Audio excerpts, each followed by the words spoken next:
आज है 23 फरवरी 2024 दिन शुक्रवार। Welcome back to Clean News UP. चलिए देखते हैं उत्तर प्रदेश की 25 फटाफट बड़ी खबरों को। विकास की सौगात देकर काशी से देश को संदेश देंगे पीएम मोदी। चुनाव 2024 का करेंगे शंखनाद। पूर्वांचल को विकास की सौगात देकर प्रधानमंत्री नरेंद्र मोदी आज शुक्रवार को काशी की धरा से आम चुनाव 2024 का शंखनाद करेंगे। पीएम मोदी एक दिन में 2 जनसभा करके पूर्वांचल के साथ ही पश्चिमी यूपी, हरियाणा, पंजाब सहित देश भर के रैदासिया संप्रदाय से जुड़े लोगों को भी संदेश देंगे। पीएम के काशी दौरे में हर वर्ग को जोड़ने के लिए अलग अलग कार्यक्रम आयोजित होंगे। तेज ध्वनि से पढ़ाई में बड़ा व्यवधान तो यूपी 112 करेगी समाधान, विद्यार्थियों की करेगी मदद। यूपी बोर्ड परीक्षा को लेकर यूपी 112 ने पहल की है। अब अगर तेज ध्वनि से पढ़ाई में व्यवधान होगा तो पीआरबी विद्यार्थियों की मदद करेगी। कहीं पर भी अगर ध्वनि से विद्यार्थियों की पढ़ाई प्रभावित होती है तो विद्यार्थी यूपी 112 पर शिकायत कर सकते हैं। पीआरबी उनकी मदद करेगी और शोर शराबा बंद करवाएगी। सीएम योगी 26 को करेंगे डिफेंस कॉरिडोर का उद्घाटन। अदानी समूह बना रहा मैन्युफैक्चरिंग प्लांट। कानपुर में नरवल तहसील के सार में डिफेंस कॉरिडोर में अदानी समूह की ओर से बनाए गए small calibre ammunition manufacturing plant का निर्माण लगभग पूरा हो चुका है। करीब 206 हेक्टेयर में बने डिफेंस कॉरिडोर का शुभारंभ 26 फरवरी को मुख्यमंत्री योगी आदित्यनाथ करेंगे। मुख्यमंत्री के संभावित कार्यक्रम को लेकर प्रशासन तैयारी करने में जुट गया है। यूपी के शहर को सीएम योगी की 1040 करोड़ की सौगात। मुख्यमंत्री योगी आदित्यनाथ ने कहा कि नीयत अच्छी होती है तो परिणाम भी अच्छे आते हैं। अच्छी सरकार और बेहतर कानून व्यवस्था से ही प्रदेश में औद्योगिक विकास दिख रहा है। विकसित देश प्रदेश के संकल्प को पूरा करने के लिए औद्योगिक निवेश भी आवश्यक है। सीएम गुरुवार को गीडा की आवासीय परियोजना समेत 1040 करोड़ रुपए की सौगात देने के बाद कार्यक्रम को संबोधित कर रहे थे। 1,37,000 सैलरी, रहना खाना फ्री। इजराइल के लिए यूपी के श्रमिकों को फिर आवेदन और चयन का मौका। इजराइल में नौकरी के लिए फिर से यूपी के श्रमिकों को मौका मिल रहा है। इसके लिए आवेदन मांगे गए। 24 फरवरी तक आवेदन किया जा सकता है। इन श्रमिकों को इजराइल में 1,37,000 सैलरी के साथ रहना खाना दोनों फ्री मिलेगा। इस बारे में शासन की ओर से सभी जिलों में निर्देश भेजा गया। जो श्रमिक इजराइल जाना चाहते हैं अपने अपने जिले के श्रम कार्यालय से संपर्क करके 24 फरवरी से पहले पंजीकरण करा सकते हैं। इलेक्ट्रिक वाहनों के लिए चार्जर बनाने वाली कंपनी का आ रहा है आईपीओ। ग्रे मार्केट में तूफानी तेजी, 27 फरवरी से मौका। अगर आपको किसी आईपीओ में पैसे लगाने की सोच रहे हैं तो आपके पास एक शानदार मौका आ रहा है। अगले सप्ताह इलेक्ट्रिक वाहन के चार्जर बनाने वाली कंपनी का आईपीओ निवेश के लिए ओपन हो रहा है। दरअसल ईवी चार्जर बनाने वाली कंपनी एक्सीकॉम टेली सिस्टम्स लिमिटेड का आईपीओ 27 फरवरी से निवेश के लिए खुल रहा है। निवेशक किसी इशू में 29 फरवरी तक दांव लगा सकेंगे। गोरखपुर में केंद्रीय वित्त मंत्री निर्मला सीतारमण ने कहा, सीएम योगी बहुत ही डायनेमिक मुख्यमंत्री। मुख्यमंत्री योगी आदित्यनाथ ने कहा कि भारत तेजी के साथ आगे बढ़ती नई अर्थव्यवस्था है। आजादी के अमृत महोत्सव वर्ष में हम देश पर 200 वर्ष शासन करने वाले ब्रिटेन को पीछे छोड़कर विश्व की 5वीं सबसे बड़ी अर्थव्यवस्था बन चुके हैं। प्रधानमंत्री नरेंद्र मोदी के तीसरे कार्यकाल में भारत विश्व की तीसरी सबसे बड़ी अर्थव्यवस्था बन जाएगा। देश के साथ ही उत्तर प्रदेश ने भी अपनी अर्थव्यवस्था को तेजी से आगे बढ़ाया है। कूड़े से होगी कमाई, साफ सुथरे होंगे यूपी के शहर। कई परियोजनाओं का शुभारंभ। उत्तर प्रदेश को स्वच्छ प्रदेश बनाने में जुटी योगी सरकार ने जीबीसी 4.0 के माध्यम से अपशिष्ट प्रबंधन के क्षेत्र में कई परियोजनाओं का शुभारंभ किया, जिससे शहरों की सूरत बदलने की उम्मीद को बल मिला। इन परियोजनाओं की शुरुआत से कूड़ा भी कमाई का साधन बन जाएगा, जबकि प्रदेश के शहरी क्षेत्र साफ सुथरे और स्वच्छ नजर आएंगे। नगर विकास विभाग के माध्यम से कई ऐसे प्रोजेक्ट्स को 19 फरवरी को पीएम मोदी और सीएम योगी ने धरातल पर उतारा है। यूपी वीडियो भर्ती परीक्षा का रिजल्ट जारी। उत्तर प्रदेश अधीनस्थ सेवा चयन आयोग ने ग्राम पंचायत अधिकारी और ग्राम विकास अधिकारी और समाज कल्याण पर्यवेक्षक 2018 भर्ती परीक्षा का रिजल्ट जारी कर दिया। परीक्षार्थी upssc.gov.in पर जाकर अपना परिणाम देख सकते हैं। 1953 पदों के सापेक्ष री एग्जाम के नॉर्मलाइज्ड स्कोर के आधार पर 4065 अभ्यर्थियों को पास किया गया। अब इन अभ्यर्थियों को डॉक्यूमेंट वेरिफिकेशन के लिए आना होगा। आयोग ने कहा कि परिणाम कोर्ट में विचाराधीन भविष्य में योजित होने वाली रिट याचिकाओं में पारित होने वाले आदेशों के अधीन होगा। शहर में जगह जगह नहीं लगेगा कूड़े का ढेर। 500 से अधिक जीवीपी खत्म करेगा नगर निगम। शहर के 500 से अधिक जीवीपी खत्म करने के लिए नगर निगम ने कार्य योजना बना ली है। अब तक 168 जीवीपी खत्म की जा चुकी हैं। ट्रायल के तौर पर भेलूपुर जलकल के सामने जीवीपी खत्म कर गमले रखवाए गए। इसके अलावा विजया तिराहे के सामने जीवीपी खत्म कर बैठने का स्थान बनाया गया। शहर में जितने भी गार्बेज वल्नरेबल पॉइंट हैं उनको पूरी तरह से खत्म किया जाएगा। पीएम के आगमन को लेकर काशी में आज लागू रहेगा रूट डायवर्जन। सामने घाट से बीएचयू की ओर नहीं आएंगे वाहन। प्रधानमंत्री नरेंद्र मोदी के 2 दिवसीय काशी दौरे को देखते हुए आज 23 फरवरी को शहर में रूट डायवर्जन लागू रहेगा। वीवीआईपी के स्वतंत्रता भवन कार्यक्रम स्थल और संत रविदास मंदिर कार्यक्रम को देखते हुए आज 23 फरवरी की सुबह 6 बजे से दोपहर 2 बजे तक डायवर्जन लागू रहेगा। यातायात पुलिस की शहरवासियों से अपील है कि बहुत जरूरी होने पर ही घर से वाहन लेकर निकलें। भारत जोड़ो न्याय यात्रा में शामिल होंगे अखिलेश यादव। 25 फरवरी को आगरा में जुड़ेंगे। सपा व कांग्रेस के बीच यूपी में सीट बंटवारे के बाद अब सपा अध्यक्ष अखिलेश यादव राहुल गांधी की भारत जोड़ो न्याय यात्रा में शामिल होंगे।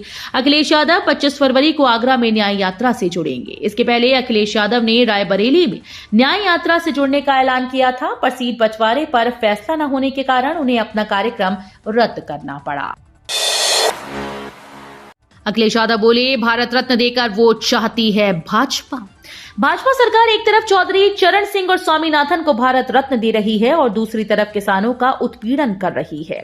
सिपाही भर्ती पर उन्होंने कहा कि यूपी पुलिस के अभ्यर्थियों के साथ गलत हुआ। कहा कि हम रालोद को 7 सीट दे रहे थे और भाजपा को दे रही है। 7 ज्यादा होता है या 2? उन्होंने कहा कि भारत रत्न देकर वोट लेना चाहती है भाजपा। वर्तमान में किसान दुखी हैं, सब कुछ बांध कर दिल्ली जा रहा है। मुख्यमंत्री योगी ने दिया निर्देश, बारिश और ओलावृष्टि से प्रभावित लोगों की तत्परता से मदद करें। मुख्यमंत्री योगी आदित्यनाथ जी बारिश और ओलावृष्टि के दृष्टिगत संबंधित जनपदों के अधिकारियों को पूरी तत्परता से राहत कार्य संचालित करने के निर्देश दिए हैं। उन्होंने कहा है कि अधिकारी क्षेत्र का भ्रमण कर राहत कार्य पर नजर रखें और प्रभावित लोगों को मदद प्रदान करें। उन्होंने आपदा से हुई जनहानि से प्रभावित परिवारों को अनुमन्य राहत राशि अविलंब प्रदान किए जाने के निर्देश दिए। सुबह सपा विधायकों ने सीएम योगी से की मुलाकात। एनडीए प्रत्याशी को समर्थन का किया ऐलान। सुहेलदेव भारतीय समाज पार्टी के विधायकों ने मुख्यमंत्री योगी आदित्यनाथ से मुलाकात की और राज्यसभा चुनाव को लेकर चर्चा। सुबह सपा के सभी विधायकों ने एनडीए प्रत्याशी को समर्थन देने की बात कही। इस मौके पर सुबह सपा के राष्ट्रीय अध्यक्ष ओम प्रकाश राजभर भी मौजूद रहे। यूपी में 6 डिप्टी एसपी के तबादले।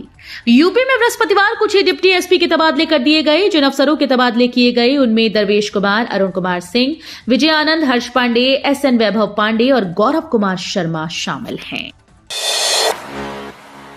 रोहिलखंड यूनिवर्सिटी के कुलपति का फेक अकाउंट बना। कॉलेजेस को भेजे मेल, पूछा कैसा चल रहा है काम। बरेली में किसी नटवरलाल ने रोहिलखंड यूनिवर्सिटी के कुलपति का फेक अकाउंट बनाकर कॉलेजेस आदि को ईमेल कर दिए। जीमेल से मेल आया देखकर कॉलेज वाले चौंक उठे। उन्होंने यूनिवर्सिटी को इसकी सूचना दी। यूनिवर्सिटी प्रशासन ने पत्र जारी कर सभी कॉलेजेस, शिक्षकों और छात्रों को अलर्ट कर दिया। रोहिलखंड विश्वविद्यालय के कुलपति के नाम पर एक फेक ईमेल अकाउंट बनाकर कई लोगों को हाल ही में ईमेल भेजा गया। आउटसोर्सिंग कर्मचारियों को भी देनी होगी न्यूनतम मजदूरी। ओवरटाइम का मिलेगा दुगना पैसा। आउटसोर्सिंग पर कार्य लेने वाली एजेंसी संवेदकों के साथ ही कार्य देने वाले नियोजकों को श्रम कानूनों का पालन करना होगा। अगर कामगारों को न्यूनतम मजदूरी नहीं मिलती है तो ऐसे नियोजकों पर कठोर कार्रवाई की जाएगी। इस बाबत श्रम संसाधन विभाग के प्रधान सचिव डॉक्टर बी राजेंद्र ने सभी विभागों और जिलाधिकारियों को पत्र लिखकर श्रम कानूनों का अनुपालन सुनिश्चित करने को कहा। उत्तर प्रदेश अधीनस्थ सेवा चयन आयोग ने निकाली 417 पदों पर नई भर्ती। पीईटी देने वाले ही योग्य। उत्तर प्रदेश अधीनस्थ सेवा चयन आयोग ने जूनियर एनालिस्ट यानी कनिष्ठ विश्लेषक खाते के 417 पदों पर भर्ती निकाली है। केवल यूपी पीईटी 2023 का स्कोर प्राप्त करने वाले अभ्यर्थी ही इस भर्ती के पात्र माने जाएंगे। पीईटी स्कोर के आधार पर अभ्यर्थियों को मुख्य परीक्षा के लिए शॉर्टलिस्ट किया जाएगा। कुल पदों में 168 अनारक्षित, 87 अनुसूचित जाति, 7 अनुसूचित जनजाति, 114 अन्य पिछड़ा वर्ग और 41 पद आर्थिक रूप से कमजोर वर्ग के अभ्यर्थियों के लिए आरक्षित हैं। एनपीएस खाते में आधार वेरिफिकेशन होगा अनिवार्य, 1 अप्रैल से लागू होगी नई व्यवस्था। पेंशन फंड नियामक पीएफआरडीए ने बड़ा फैसला लेते हुए राष्ट्रीय पेंशन योजना के खातों का आधार आधारित सत्यापन अनिवार्य कर दिया है। अब दोहरे सत्यापन यानी 2 फैक्टर ऑथेंटिकेशन के बाद ही खाते से निकासी संभव होगी। नई व्यवस्था 1 अप्रैल से लागू होगी। इस संबंध में नियामक ने हाल ही में सर्कुलर जारी कर दिया। इसके मुताबिक central record keeping agency system में लॉग इन करने के लिए अतिरिक्त सुरक्षा उपाय किए गए हैं। भारतीय नौसेना की बढ़ेगी ताकत, ब्रह्मोस मिसाइल्स की खरीद के लिए 19,000 करोड़ के मेगा सौदे को मिली मंजूरी। भारतीय नौसेना की ताकत में और इजाफा होने जा रहा है। नौसेना को बड़ा प्रोत्साहन देने के लिए सुरक्षा पर कैबिनेट समिति ने युद्धपोतों पर तैनाती के लिए 200 से अधिक ब्रह्मोस सुपरसोनिक क्रूज मिसाइल्स के अधिग्रहण को मंजूरी दे दी है। शीर्ष सरकारी सूत्रों ने एएनआई को बताया कि लगभग 19,000 करोड़ रुपए के सौदे को मंजूरी दी गई। यूपी सरकार का बड़ा एक्शन। योगी सरकार इन दिनों एक्शन मोड में दिख रही है। सरकार ने लापरवाह और काम में ढिलाई बरतने वाले अफसरों और कर्मचारियों पर नजर रखनी शुरू कर दी है। योगी सरकार अब मानव संपदा पोर्टल पर चल और अचल संपत्ति का ब्यौरा न देने वाले अधिकारियों और कर्मियों को पदोन्नति नहीं देगी। पदोन्नति कमेटी की बैठक में सिर्फ उन्हीं के नामों पर विचार किया जाएगा जिन्होंने अपनी पूरी जानकारी ऑनलाइन कर दी होगी। यूपी की एक हाईटेक नर्सरी ऐसी भी जहां अपना बीज लाओ और पौधा तैयार कराओ। किसानों की बागवानी के जरिए आमदनी दुगनी करने के लिए बरेली में फरीदपुर ब्लॉक के मझुआ हेतराम गांव में हाईटेक नर्सरी बनकर तैयार हो गई है। हाईटेक नर्सरी में उन्नत किस्म की फल और सब्जियों की पौध तैयार होने लगी। मनरेगा की 1.28 करोड़ के बजट से तैयार की गई हाईटेक नर्सरी का संचालन स्वयं सहायता समूह की महिलाओं को दिया गया। हाईटेक नर्सरी में किसान अपनी पसंद के बीज की पौध भी तैयार करा सकते हैं। यूपी के शहर में जल्द बनेगा फार्मा पार्क। योगी सरकार के मंत्री ने जारी कर दिए 25 करोड़ रुपए। बुंदेलखंड के ललितपुर में प्रस्तावित बल्क ड्रग फार्मा पार्क को विकसित करने के कार्य का जल्द ही श्री गणेश होने जा रहा है, जिसके लिए उत्तर प्रदेश सरकार के औद्योगिक विकास मंत्री नंद गोपाल गुप्ता नंदी ने 25 करोड़ रुपए की धनराशि स्वीकृत करते हुए धनराशि जारी करने के निर्देश दिए हैं। ओवैसी ने कहा, खाना खिलाने वाले किसानों को आप अंधा कर देंगे। बॉर्डर पर मौजूद किसानों पर पुलिस द्वारा पैलेट गन चलाने के आरोप लग रहे हैं। इसको लेकर एआईएमआईएम के प्रमुख असदुद्दीन ओवैसी ने कहा कि एमएसपी पर कानून बनाने की मांग उचित है। स्वामीनाथन आयोग की सिफारिशें भी लागू की जानी चाहिए। किसानों पर दर्ज मुकदमे वापस लिए जाने चाहिए। किसानों पर पैलेट गन का इस्तेमाल क्यों हो रहा है? जो किसान हर किसी को खाना खिलाते हैं उन्हें आप पैलेट गन से अंधा कर देंगे। तो ये थी आज की 25 फटाफट बड़ी खबरें। अगर आपको न्यूज पसंद आई हो तो वीडियो को लाइक और शेयर जरूर करें। धन्यवाद।